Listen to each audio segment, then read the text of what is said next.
你知道西红柿首富究竟有多细吗？细节一：王多鱼成功继承300亿的遗产后，最后和夏竹结为夫妻，二人扬言要捐掉所有遗产，我捐1分不留。可是，在签字的关键时刻，视金钱如粪土的夏竹却说：“你说我们2个都想收购了，你没说给孩子留一些？”于是王多鱼夫妇决定算账，要给孩子留下的遗产，不算不知道，一算吓一跳。白天到黑夜，儿子到孙子，无穷无尽。可想而知，最后募捐的结果肯定是失败。这赤裸裸地讽刺了现实中存在的诈捐。细节2：你们有没有发现，电影看似是一个人性的考验，但更像是一个彻头彻尾的骗局？换句话说，不管王多鱼能不能通过测试，都会得到二爷的遗产。为什么这么说？在电影结尾，二爷的录像就能看出，原录像带本来有2个，因为工作人员的失误导致放错了位。畜生！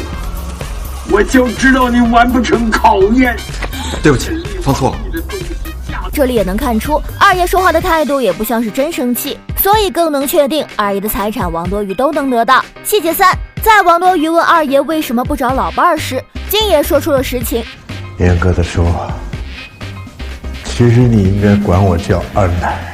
换句话说，金爷和二爷就是情侣，尽管在国内不符合规定，但电影就提过，金爷和二爷都是从台北而来，而在台北2个男人是可以结婚的。二爷死后，金爷享有继承权，所以金爷才是幕后的策划者。王多鱼之所以能钱生钱，都是金爷在幕后操作。细节4：王多鱼花4000万拍下拉菲特的午餐，吃饭时为什么一上来就给拉菲特加了一个猪腰子？其实是因为沈腾是地地道道的齐齐哈尔人，而猪腰子就是当时小烧烤的特色。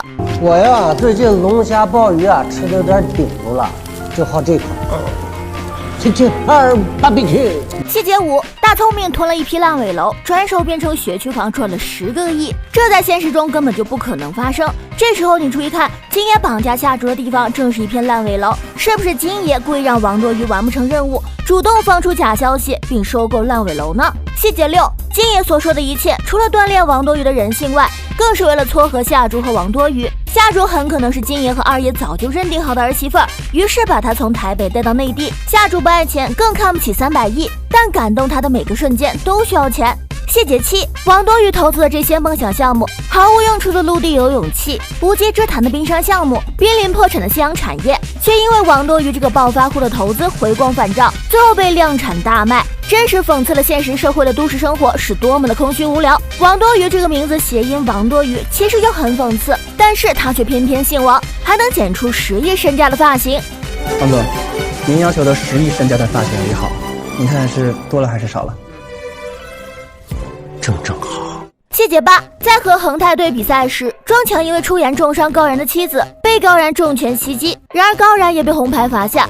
这个事件也是真实存在的。在06年的世界杯决赛上，马特拉齐在比赛中出言侮辱齐达内的妻子，齐达内愤怒的头顶马特拉齐，随后就被红牌罚下。细节9：王多鱼和恒泰队的比赛本来就是一场毫无悬念的比赛，最后大祥队输的确实像一头大象一样，但是我们看获胜方的奖杯和失败方的奖杯，简直就是极度的讽刺了金钱的力量。细节10：魏翔教练在开除守门员王多鱼后，找来了一条狗做守门员，这里讽刺了现实中的大多数人活得真的不如一条狗，吃的没狗好，穿的没狗好。王多鱼再次变装返回球场时，却依然遭到教练无情的嘲笑，昔日的队友也用国粹问候。但当王多鱼开着挖掘机把钱撒在球场时，教练却像狗一样瘫坐在地上，昔日的队友也目瞪口呆。